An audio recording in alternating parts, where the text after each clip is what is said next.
Hey guys, I want to talk to you a minute about this coronavirus. I know that is the topic of conversation for every single freaking video out there nowadays. And so here's another one. But I'm going to tell you, I believe, how to stay healthy and give yourself the best chance of avoiding this thing, okay? No matter how old you are. And no, that's not a corona cough. I've been the last couple of days with this pollen opening up. Um, I've never had a problem with pollen until this year, and this year this has been ugh. So, how do you keep from getting the coronavirus? No foolproof answer. You can do everything right, and you can get it. You can do everything wrong and not get it. Me.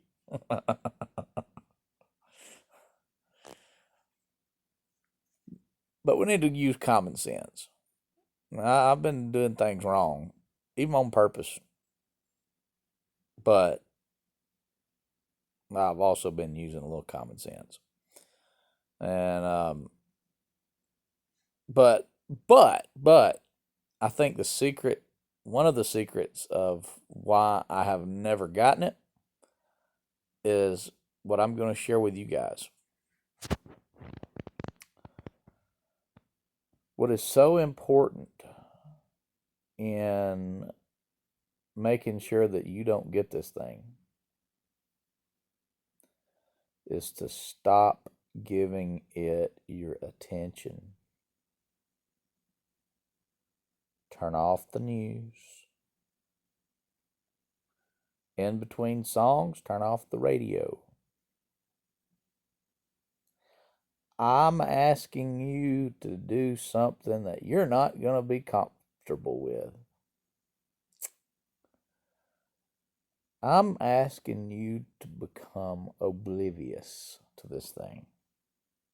But what if I get it? I'm not making fun of the virus. I'm simply making fun of the way that we freak out about it, okay? And we do freak out about it. Let's be honest. When you remove 99.999% of the toilet paper on the shelves, you're freaking out, okay? A lot of us are freaking out. You watching, you might be the exemption to the rule, or the you might be the one that got this figured out like I have, and so this will be just review.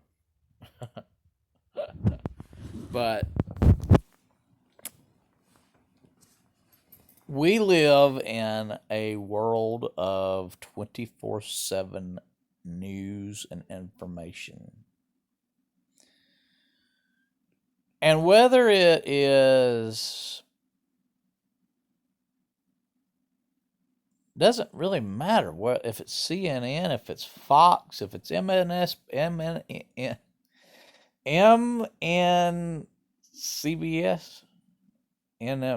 what the, I don't watch it, so MSNBC, there we go. Even our local broadcasts. Well, our local broadcasts, it's okay to, I mean, I do believe it's okay to watch. But this whole constantly breaking news, wall to wall coverage, keeping up with the death rates, keeping up with the infected rates, keeping up with the testimonies of the people that's had it. Let me tell you what that is doing, okay? That's not doing it to me.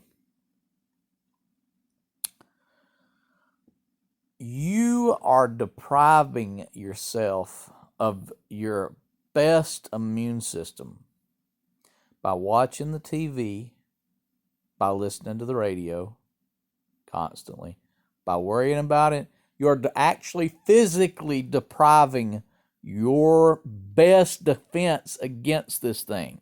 Let me tell you why, okay? God has developed us to function our nervous system to function in two what do you call it? Not phases, but um, two functions. Kind of like you got a light switch, off on, two functions. That's the way our nervous system is, okay? Here's the secret.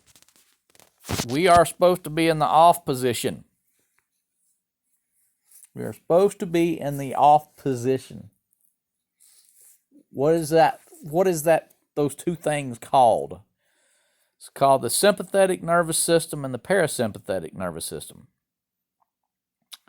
Sympathetic nervous system is bad, except when you're running from a tiger or fighting off a intruder or whatever.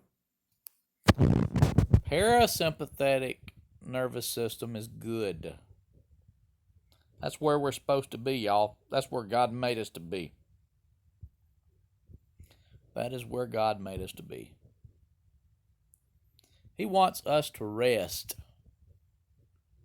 He wants us to rest.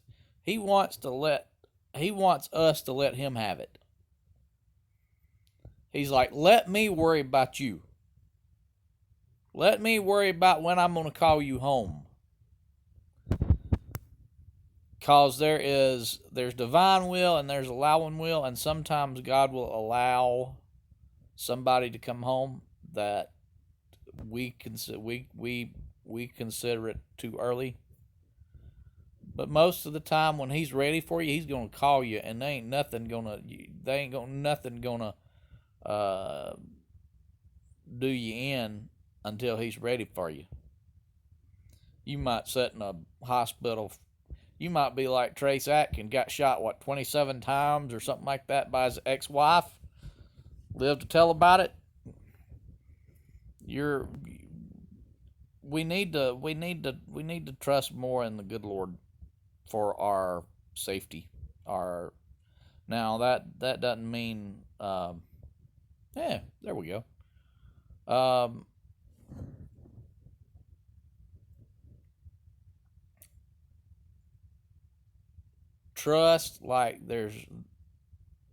Trust him like there's no other hope, and work like there's no other hope, or something like that. I don't know. I heard a thing and I was trying to remember it. But anyway, we need to let him have it, and we're not letting him have it when we are keeping up with every death, every infection, all this stuff. We're not doing our bodies any favors. Parasympathetic, sympathetic states, okay? So what happens in the sympathetic state? Sympathetic state is fight or flight. Sympathetic state is fear. When you are fearing, you are in a sympathetic state. What happens when you're sympathetic state? The heart redirects. Now, this is how smart your body is, guys. This is how smart that God made your bodies. When we go to the doctors, like, our bodies are dumb, and they put us on medication like our bodies are not smart enough to self-regulate. Sometimes they need help. Most of the time, we're getting the wrong diagnoses, or our health is being looked at incorrectly. So when you're in a sympathetic state, the heart sends all the blood, or most of the blood, except the rest to just keep you alive, basic function, to your hands and your feet. This is to fight or to get away, to run. Okay? When you are in a parasympathetic state, your body is regenerating. Your body is regenerating. What's it regenerating? We have billions of cells that die off every single day. And we have billions of cells that are created every day. Our bodies don't stop producing cells as we age. We think it does, but it doesn't. But what does happen when you're in a sympathetic state? Your body does not have the blood that it needs and the organs that create your immune system power. There are certain immune system cells that are created in a couple of different places. And I'll be honest, I couldn't remember what they were. One of them is between your chest and your heart, or something like, or behind your heart. The other one is your bone marrow.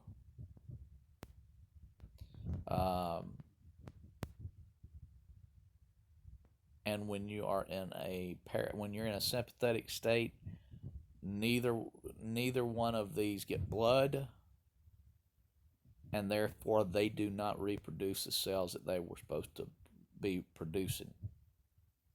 So therefore, when you're in a sympathetic state, your immune system is getting weaker and weaker and weaker.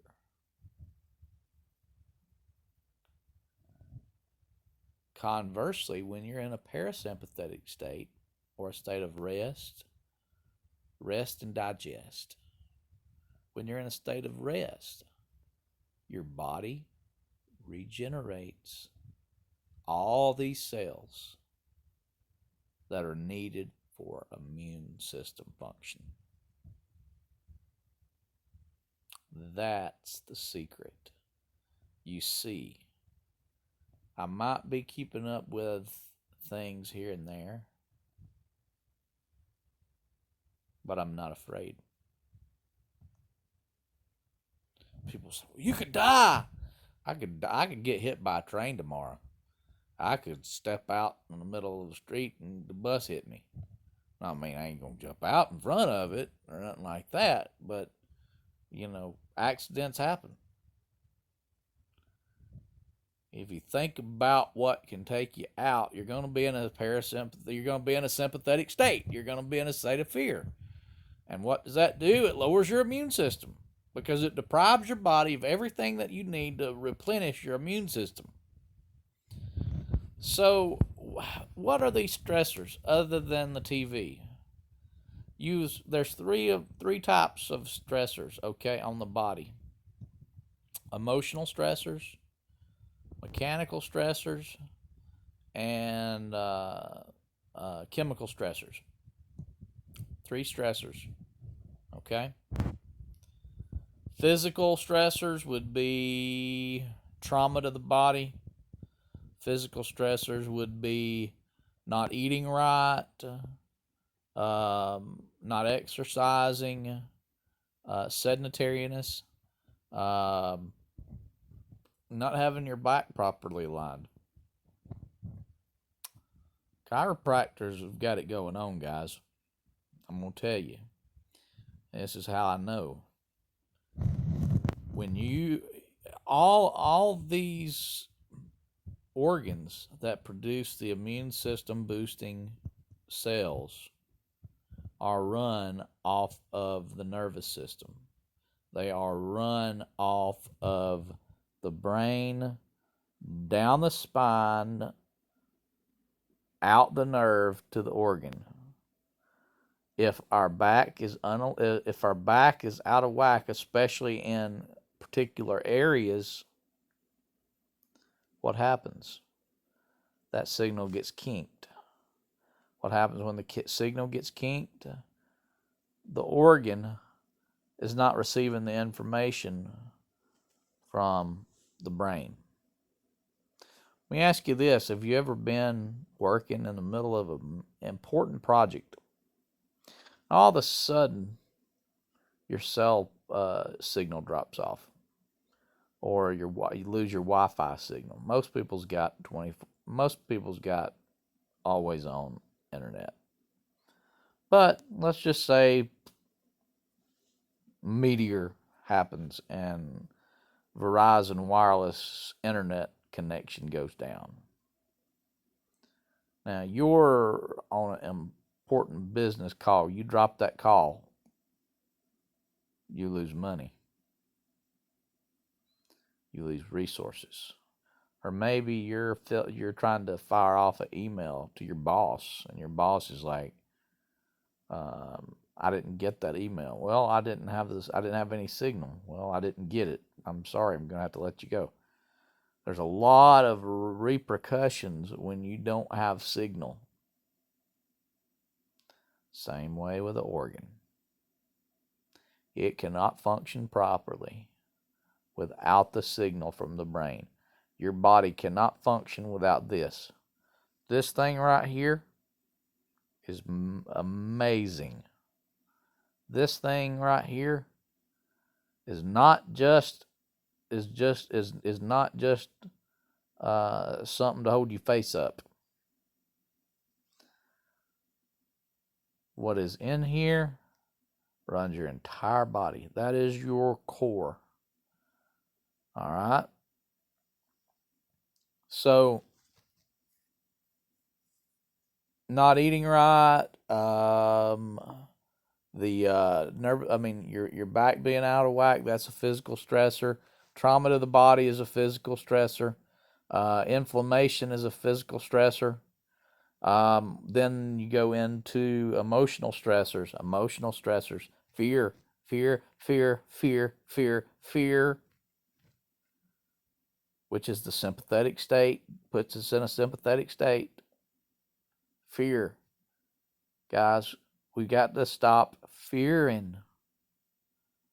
Fear is a lack of trust. Fear is a lack of trust.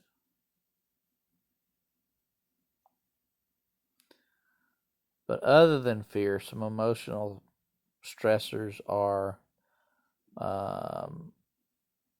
disharmony with our kinfolks, disharmony with our spouse, disharmony with our kids, disharmony at our job,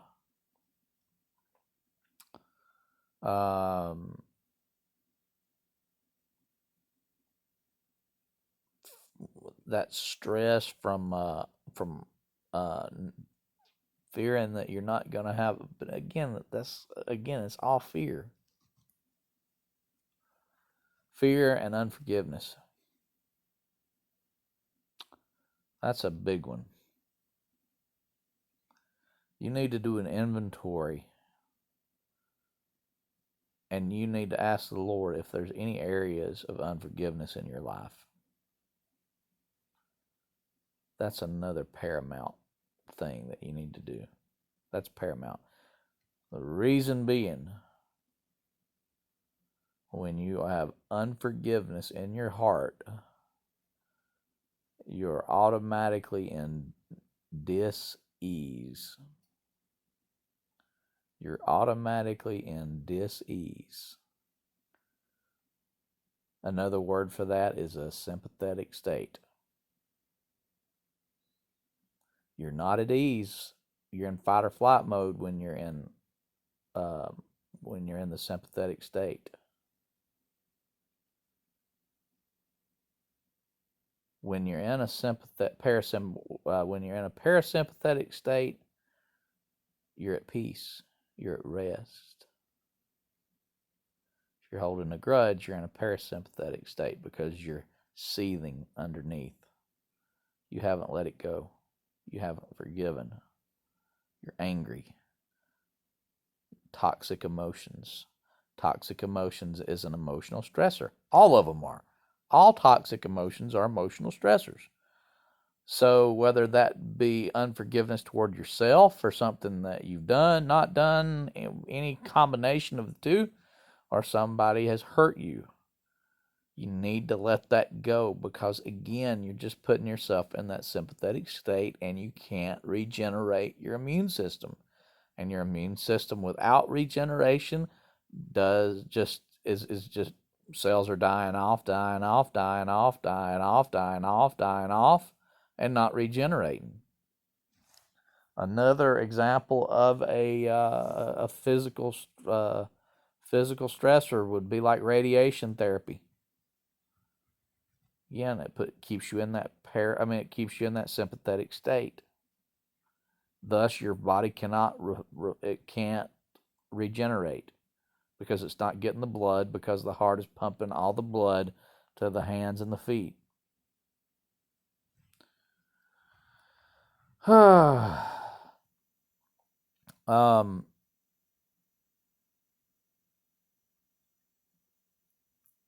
Chemical stressors. I almost forgot. Chemical stressors are things like uh, vaccines. Believe it or not, vaccines will put you in a sympathetic state.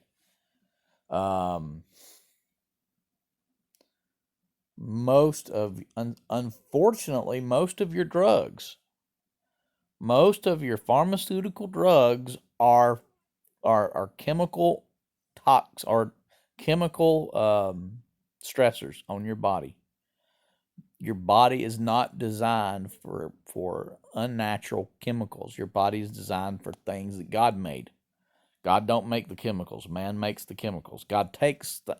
Man takes things that God made and creates other things. Your body doesn't recognize that as good, and it works against it. Do we have high blood pressure? Is high blood pressure a thing? Is it really necessary that our bodies function at 120/80? Who made that rule? Who made that rule? Guys, our blood pressure is exactly where it needs to be at that particular moment in time for your body to properly function. If you have high blood pressure, quote unquote high blood pressure, it's not a disease. It's not a disease that needs a chemical to be altered. High blood pressure is an indicator of something else that's going wrong in the body. In other words, and a lot of times it's because it's a sympathetic state. Because if you're in a sympathetic state, there's going to be more blood pressure. Your blood pressure is going to go up. Your blood pressure has to go up in a sympathetic state because it has to get that oxygen and it has to get that blood to the extremities, and that takes a higher amount of blood pressure. It could be that there is a ailment somewhere in your body that the doctors have not found. A misfunctioning organ, something. But generally speaking, there is no such thing as high blood pressure in the manner that the doctors say. And I know I'm going against medical science, but I also believe in Jesus Christ, which goes against most theories or most professionally educated people's opinion. But think about it. Okay, so other toxic would be like toxic stressors, chemical stressors. Believe it or not, Wi-Fi and some EMF, electromagnetic frequency, is radiation that the body takes in from our devices. That's another that I guess that would be a mechanical stress. I don't know if it'd be chemical, but in any event, you get the idea. You need to eat properly. You need to rest and exercise. You need proper rest, proper amount of exercise, keep the body hydrated with water, and prayer and meditation. Meditation, I'm not talking about yoga and stuff like that. Prayer and thinking about the good Lord. Prayer and thinking about the good Lord. Probably the only difference is one, you're talking about him, and second, the other is you're thinking about him. But what did Jesus say? Whatever is, or Paul through Jesus, whatever is good, whatever is holy, whatever is pure, whatever is lovely, all this stuff, think on these things. Why does he tell you to think on all of these things and not think about everything else? Think about it. It's because when you're thinking on those things, it puts you in a parasympathetic state. When you take your mind off your problems, you move into that parasympathetic state. When you're focused on your problems, you're going into a sympathetic state. That's why people who have depression, a lot of times, who have such bad depression, if they go out and volunteer to help somebody, help a ministry, feed the homeless, whatever that is, if they can take their focus off of themselves and start caring for others, they themselves begin to feel better. Why? It's because they have stopped thinking about their situation, which is keeping them in a sympathetic state. They're resting. They're thinking about others. They're thinking they're helping. When you're helping, that releases good things. So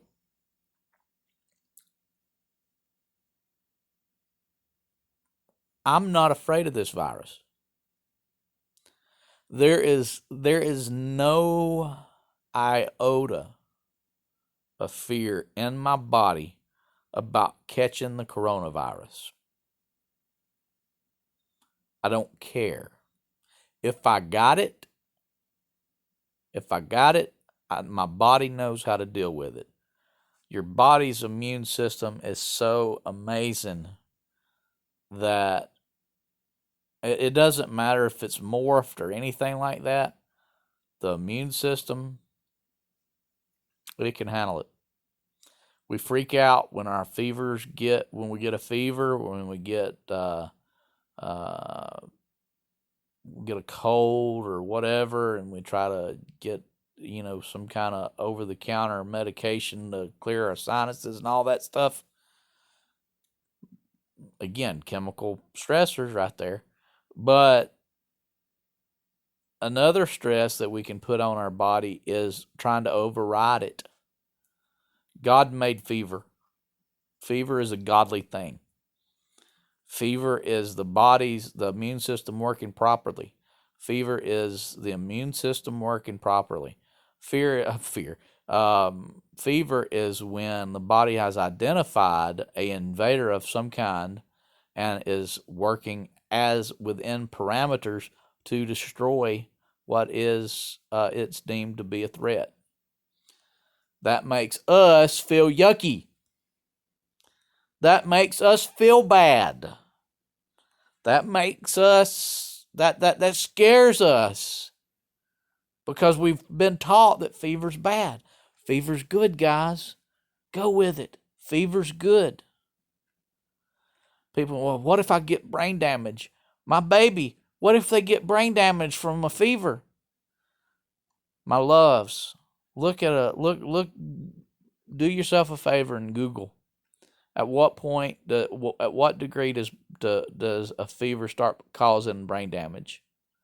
It is way beyond anything that your child will ever get, generally speaking. Sometimes, every once in a while, there's exceptions to all rules. But generally speaking, 107.6, that's almost a full 10-degree fever. If you've got a full 10-degree fever, you're going to need to you're going to need to go to the doctor because uh, it's your body ain't been able to kill it. Something's going on if you've got 107.6 degree fever for any length of time. I would ride out a fever until you get to about 105.5. If you get to 105.5, then I might go to the emergency room and or start to try to lower that mechanically, whether it be with ice or what. But a fever's our friend, guys. A fever's our friend. Let's go with it because that's our big part of our immune system. Eating healthy is the other part. Our immune system lives in our gut. Most of it. Healthy gut, healthy immune system. Okay. Thirdly, stop using this hand sanitizer. Okay. Why? Because God has created a flora on your hands of viruses and bacteria that live there. And what they do is they attack invaders just